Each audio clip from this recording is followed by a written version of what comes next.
The Holy Gospel of our Savior Jesus Christ according to John. Glory to you, Lord Christ. Jesus showed himself again to the disciples by the Sea of Tiberias, and he showed himself in this way. Gathered there together were Simon Peter, Thomas called the twin, Nathanael of Cana in Galilee, the sons of Zebedee, and 2 others of his disciples. Simon Peter said to them, "I am going fishing." They said to him, "We will go with you." They went out and got into the boat, but that night they caught nothing. Just after daybreak, Jesus stood on the beach, but the disciples did not know that it was Jesus. Jesus said to them, "Children, you have no fish, have you?" They answered him, "No." He said to them, "Cast the net to the right side of the boat, and you will find some." So they cast it, and now they were not able to haul it in because there were so many fish. That disciple whom Jesus loved said to Peter, "It is the Lord." When Simon Peter heard that it was the Lord, he put on some clothes, for he was naked, and jumped into the sea. But the other disciples came in the boat, dragging the net full of fish, for they were not far from the land, only about 100 yards off. When they had gone ashore, they saw a charcoal fire there, with fish on it and bread. Jesus said to them, "Bring some of the fish that you have just caught." So Simon Peter went aboard and hauled the net ashore, full of large fish, 153 of them. And though there were so many, the net was not torn. Jesus said to them, "Come and have breakfast." Now none of the disciples dared to ask him, "Who are you?" because they knew it was the Lord. Jesus came and took the bread and gave it to them, and did the same with the fish. This was now the 3rd time that Jesus had appeared to the disciples after he was raised from the dead. When they had finished breakfast, Jesus said to Simon Peter, "Simon, son of John, do you love me more than these?" He said to him, "Yes, Lord, you know that I love you." Jesus said to him, "Feed my lambs." A second time he said to him, "Simon, son of John, do you love me?" He said to him, "Yes, Lord, you know that I love you." Jesus said to him, "Tend my sheep." He said to him the 3rd time, "Simon, son of John, do you love me?" Peter felt hurt because he said to him the 3rd time, "Do you love me?" He said to him, "Lord, you know everything. You know that I love you." Jesus said to him, "Feed my sheep. Very truly, I tell you, when you were younger, you used to fasten your own belt and to go wherever you wished. But when you grow old, you will stretch out your hands, and someone else will fasten a belt around you and take you where you do not wish to go." He said this to indicate the kind of death by which he would glorify God. After this, he said to him, "Follow me." The Gospel of the Lord. Praise to you, Lord Christ.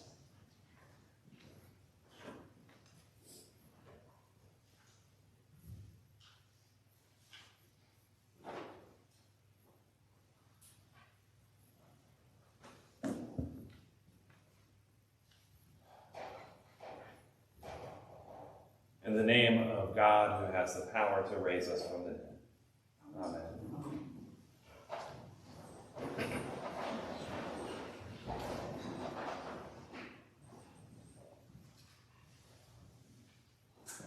What does resurrection look like?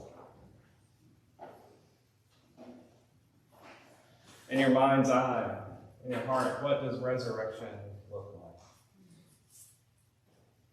We often link it to that moment when Jesus was raised from the dead. We know the story because it's so central to not only our church calendar year, our holiest of days, but to our very story. That moment when someone came to the tomb and found the stone rolled away and the tomb empty. What had been a place where a body was laid was now a turning point that marked the start of a journey into the unknown. We link it with Jesus' resurrection, and when we talk about it, we usually talk about it in that moment. And sure, we follow Jesus who was raised. Yes, we follow the God who was nailed to a tree and died and then was raised. But what does it look like for you? What does resurrection look like for you? Because one thing that I know by my encounter with Jesus in our scriptures, in our stories, in my own life, is that everything that he talked about was more than just one moment. Everything that he showed us, everything that he did, was not for any one being to be raised from the dead, but was a gift for all of creation. Think about those stories that he told, those parables, where he talked about the kingdom of heaven is like a shepherd who loses one sheep and leaves the others behind to go and search for that one sheep. Or the woman who loses a coin, clears the house, sweeps every corner, and when she finds that coin, she calls her friends and her family and rejoices. The kingdom of heaven is more than a single moment in our own lives. And it's more than a single moment in the story that we tell about Jesus and God's saving acts through time. It's interesting to me that in John's gospel, at this moment, we hear Jesus say, "Follow me," in front of the disciples. In all of the other stories, we have those familiar images that we know maybe if we've been around church for any length of time, where Jesus walks by some people fishing in their boats and he says, "Follow me," and they leave everything behind and follow Jesus. But in John's gospel, things worked a little bit differently. In John's gospel, the first disciples to follow Jesus were drawn to him by the things he said and did. They were originally John the Baptist's disciples who were curious about this person. "Are you really who you say you are?" And Jesus said, "Come and see." And he drew them in, and they stayed with him, and they realized that he was the person that they had hoped for. And they began following him on the way that he went. Those first disciples called in their brothers and called in their cousins. They called in other people to follow Jesus. It was this dynamic compulsion, this pulling toward what God was doing in that moment that they followed. And it's not until this moment, with the resurrected Jesus on the beach, that Jesus actually says those iconic words, "Follow me." That tells me a little bit about what is happening here. We know that most of the resurrection stories that we encounter about Jesus, the stories that we see after Jesus has been raised, after that tomb has been found empty, a lot of those talk about what Jesus looks like and who he was. They show him in physical form. Remember Mary, who mistakes him for a gardener, and she's, I imagine, embracing him, and he's like, "Don't hold on too tightly. There's still something else going on." And he shows up in that room with the disciples, that same room where they had broken bread and said, "This is my body broken for you." In that same room, he shows up with the wounds in his hands and in his feet. This is not some mystical, spiritual, ghost-like appearance. This is the person of God incarnate who has been raised. But even then, it is so much more. It is more than just their encounters with him. The resurrection has to have meaning for them beyond, "Oh, God just couldn't stay dead, I guess." Death didn't have that kind of power, maybe. We write it off as this miracle, when in fact the miraculous thing is it's the way that God operates in the world every single day. And it is this resurrection kind of way of being that God calls us into every single day. If the resurrection doesn't have some sort of meaning for us personally, beyond some abstract, maybe when we die we might get resurrected, meaning, why are we even here? If it doesn't mean something to us, if it doesn't frame our experience based on those human interactions, just like those disciples had with that person who had called them so dynamically. Not too long ago, I finished a novel. It's one of the recent Newbery winners for children's literature, The Last Cuentista. Cuentista is Spanish for storyteller, so the last storyteller. And it's a story that's set in a speculative future of Earth. Centuries from now, Earth is destroyed by a cosmic event.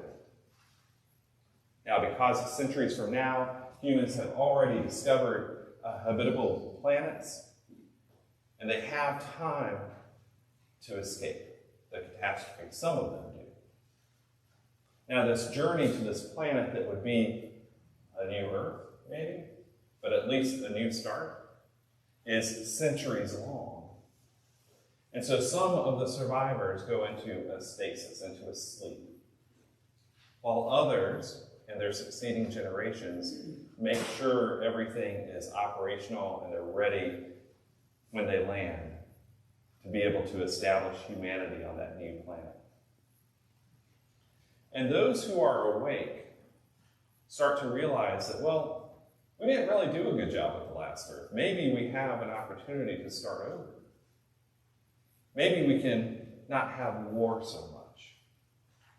Maybe we can not have so much fighting and disagreements.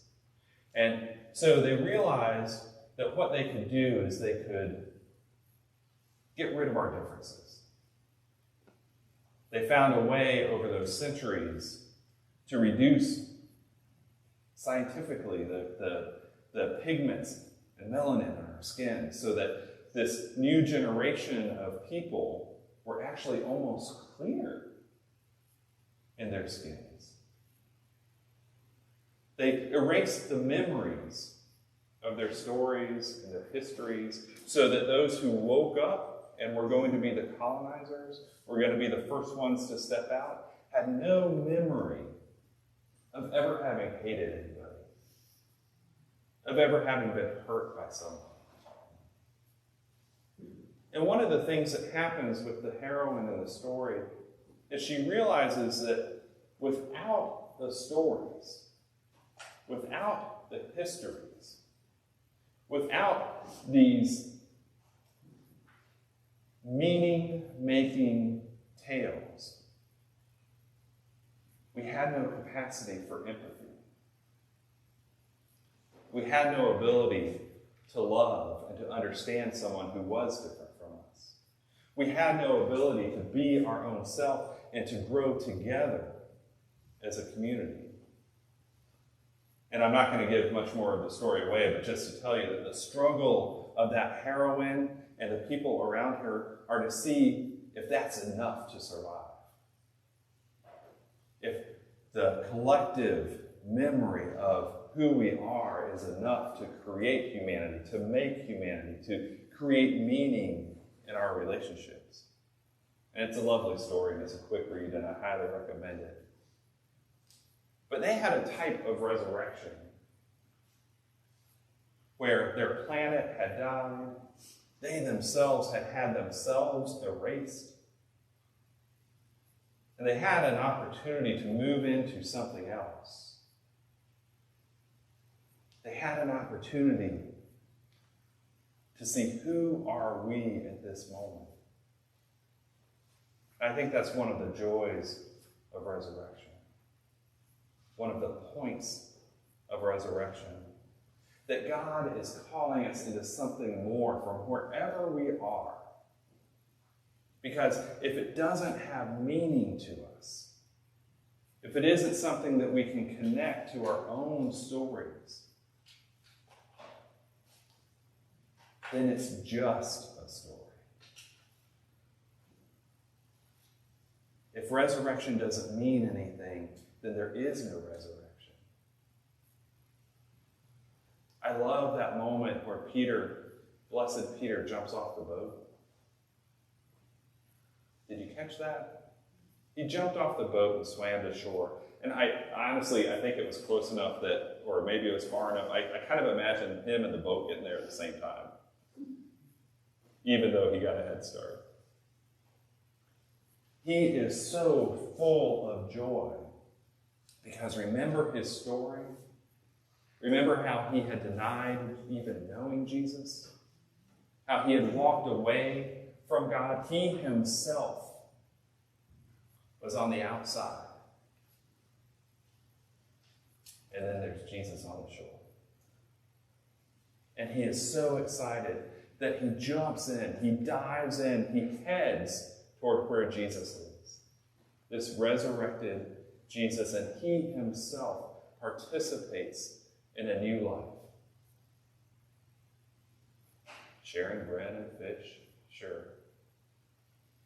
But responding in some way when Jesus says, "Follow me." When we anchor ourselves to what God is calling us into, it means sometimes that we have to take a leap. But we know that that's where God has been calling us all along. In all of these saving acts throughout history, that God is calling us into something that looks like resurrection. Not just for one moment, but for all of creation. That is resurrection. That is what it looks like to me. What does it look like to you?